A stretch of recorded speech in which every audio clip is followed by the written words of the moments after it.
सत्यवादी वन विद्यालय शिक्षा दर्शन कौन थिला?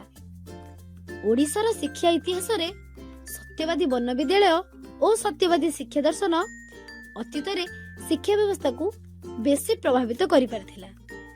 उत्कलमणि पंडित गोपबंधु दासंकर परिकल्पित जातीय विद्यालय सत्यवादीर बकुल छुरियाना बनरे प्रतिष्ठित होइथिला।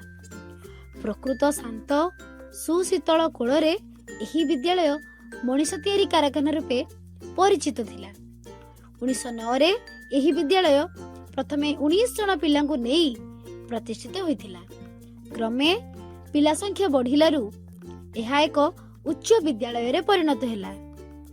त्याग तितिक्षा और देश सेवा को मूल मंत्र करी एठारे शिक्षक माने शिक्षादान करुथिले। एठाकार शिक्षक माने हेले पंडित नीलकंठ दास, पंडित गोदावरीश मिश्र, आचार्य हरिहर, पंडित कृपा सिंधु मिश्र, रामचंद्र रथ, रघुनाथ मिश्र, वासुदेव महापात्र, हलधर महापात्र, मागुणी मिश्र और कृपा सिंधु होता गुरुकुल शिक्षा परंपरार आदर्श नहीं एही वन विद्यालय कार्य आरंभ करथिला। सत्यवादी वन विद्यालयर आदर्श थिला शिक्षार्थी माननकु उपयुक्त मनीष करी गढ़िबा।